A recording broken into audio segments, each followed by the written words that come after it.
Imagine this, Lions Nation. Just 4 weeks ago, the big question was whether Detroit's defense could hold its own. Today, not only did they answer that question, they've silenced the entire NFL. We're talking about a unit that went from being doubted to becoming one of the most feared in the league, completely transforming this team's identity. Hutchinson is back and hungry for greatness. The pressure is coming from every direction, and the numbers don't lie. This defense is on top. And that's why I want you in this conversation. Smash that like button, drop a comment down below with your thoughts on this monstrous defense, and let me know if you believe this is just the beginning of a historic season for the Lions. Because what we're witnessing right now is special, and you don't want to miss a second of this journey. Go Lions! What if I told you that through just 4 weeks, the Detroit Lions defense has gone from the team's biggest offseason question mark to one of the most dominant units in the entire NFL? That's not hype. That's not blind faith. It's backed up by cold, hard numbers that have the rest of the league taking notice. Right now, Detroit sits at 3-1 and ranked number 3 in ESPN's latest power rankings, behind only the undefeated Eagles and Bills. Think about that for a second. The Lions are in the top 3 of the entire NFL. But the real story here isn't just the win-loss column. It's about how this defense, led by the return of Aiden Hutchinson, has completely transformed the team's identity. Let's start with the numbers that almost don't seem real. Detroit's defense currently leads the NFL with a 61.3% success rate and a 10.6% sack rate through 4 games. That means this team has the highest sack rate in football, with pressure coming consistently from all angles. They also rank 6th in defensive EPA per snap and 6th in run stuff rate at 26%. Translation? They're shutting down the run, they're getting to quarterbacks, and they're making life miserable for opposing offenses. And it's not just one guy doing it, though Hutchinson is clearly the centerpiece. Pro Football Focus has Hutchinson tied for the second highest graded edge rusher in the league at 92.3, trailing only Micah Parsons. But here's the kicker. The Lions have not just one, but 2 players in the top 10. Al-Quadin Muhammad comes in at number 10, proving that Brad Holmes' decision to stand pat in the offseason and trust this group instead of making a splash trade was the right move. Remember all the speculation? Fans and analysts wondering if Detroit would chase a superstar like Max Crosby, Myles Garrett, or even bring back Zadarius Smith. Instead, Holmes and Dan Campbell doubled down on player development. They trusted their staff, they trusted their roster, and now that trust is paying off in a massive way. Opposing offenses know they can't simply slide protection one way.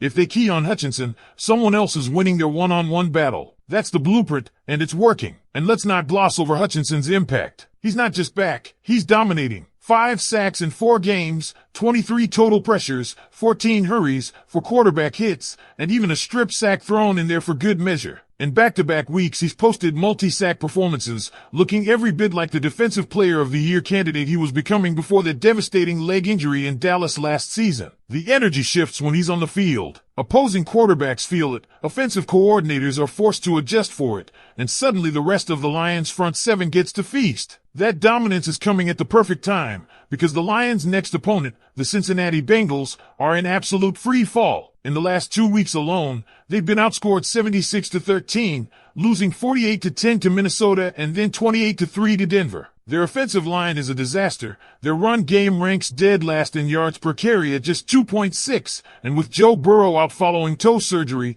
backup Jake Browning looks like a deer in headlights. Chase Brown has been their most productive runner, and even he is maxed out at just 47 yards in a game. Think about what that means heading into a matchup against the Lions front, which has been one of the best in the league at bottling up the run and pinning their ears back to pressure quarterbacks. This isn't just a good matchup for Detroit. It's a dream scenario. Yes, there are concerns in the secondary. DJ Reed and rookie Terrion Arnold are expected to miss Sunday's game, which means Ja'Marr Chase and T. Higgins will see plenty of opportunities. But here's the catch. If Browning doesn't have time to throw, those receivers can't do much damage. The formula is simple. Win up front, and the rest takes care of itself. And right now, the Lions are winning up front as well as anyone in the NFL. But the defensive line isn't the only source of good news. There's another development that could change the trajectory of the season. The potential early return of defensive tackle Alan McNeil. McNeil tore his ACL last December, and most projections had him sidelined until at least November. But Dan Campbell revealed this week that McNeil's 21-day practice window could be opening soon, meaning he could potentially be back on the field before the bye week. Imagine the energy inside Ford Field if McNeil makes his season debut under the Monday night lights against the Tampa Bay Buccaneers. That's the kind of moment that can electrify a fan base and give a defense that's already thriving another massive boost in the middle. And then there's the big picture. ESPN's latest power rankings place Detroit at number 3,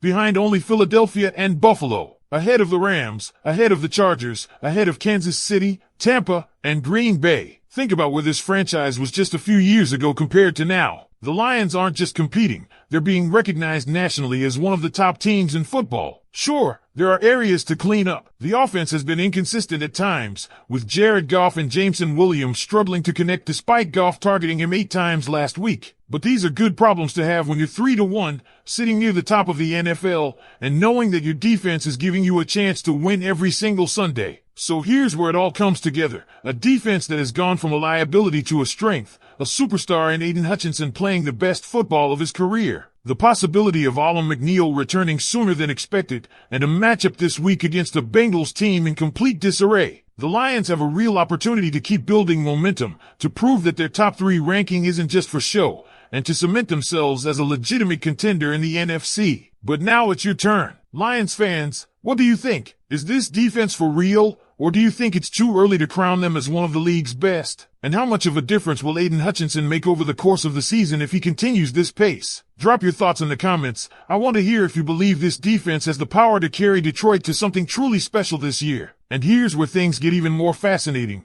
The Lions are not even firing on all cylinders yet. If you go back and rewatch the win over the Browns, it wasn't a perfect game. Jared Goff threw into tight windows that could have gone the other way. Jameson Williams had a couple of costly drops, and the team needed a punt return touchdown and 3 turnovers to really seal it. And yet, even with the offense stumbling at times, Detroit still won comfortably. That's the sign of a team that has balance, that has depth, and most importantly, that has a defense capable of bailing the offense out when needed. Now, let's circle back to Hutchinson for a second. It's not just the sacks, the strip plays, or the pressure totals. It's how his presence changes the entire geometry of the game. Opposing offenses are forced to scheme their protection around him. That means keeping an extra tight end in, shifting the guard to help, or running plays away from his side of the field. Every time a team does that, it limits what they can do elsewhere. And that's exactly where guys like Alquadin Muhammad, Marcus Davenport when healthy, and the rest of Detroit's front get their chances. If Hutchinson is drawing double teams, somebody else is free to win their matchup.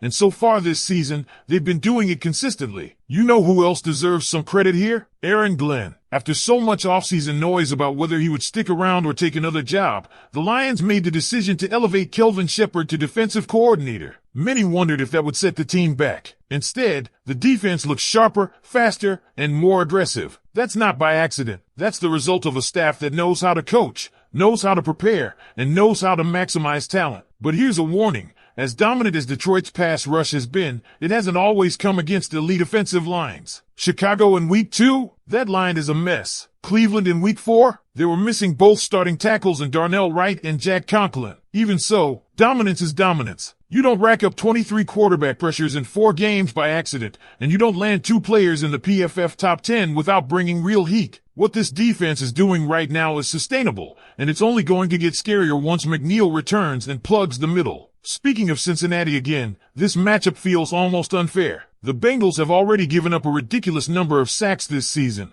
and now they're facing a unit that has been relentless in collapsing pockets. Jake Browning is still trying to get comfortable, but you can see the hesitation in his play. He doesn't trust his line, he doesn't trust his time, and that leads to mistakes. Against this Lions front, that's a recipe for disaster if you're wearing stripes this weekend. And when frustration mounts, players like Jamar Chase and T. Higgins have shown visible signs of it on the field. You can imagine how that might play out under the bright lights at Paycor Stadium when Hutchinson and company start teeing off. Let's not forget the bigger picture within the division. The Packers just tied Dallas, the Vikings are sitting at 2-2 with their own quarterback questions, and the Bears are also 2-2 but hardly intimidating. Detroit has a clear path not just to win the NFC North but to control it. That's why this Bengals game is so critical, not just because of the opponent, but because of the statement it can make. A convincing road win, pushing to 4-1, and reinforcing that this defense isn't a fluke but a cornerstone, would send shockwaves across the league. And while we've spent a lot of time praising the defense, it's worth noting the offensive side is still adjusting. Ben Johnson has been in the spotlight after a tense halftime interview went viral,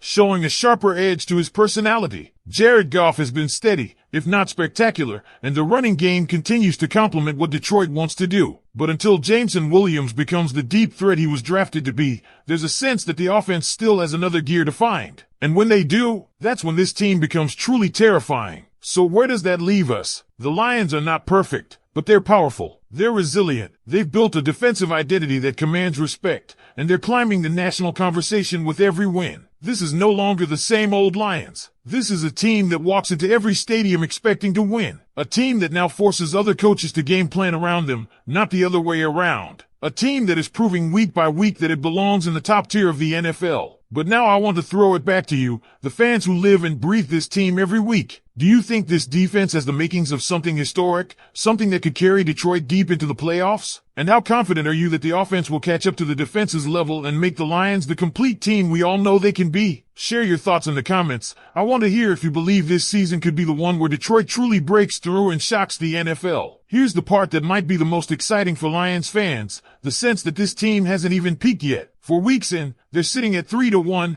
ranked third in the entire league, and still have room to grow. That's a dangerous combination. Usually, when a team is dominating statistically, they've already maxed out their potential. Not Detroit. This group is still finding its rhythm, still ironing out mistakes, still waiting for key reinforcements like Alan McNeil to return. And when he does, the front seven that's already crushing quarterbacks could become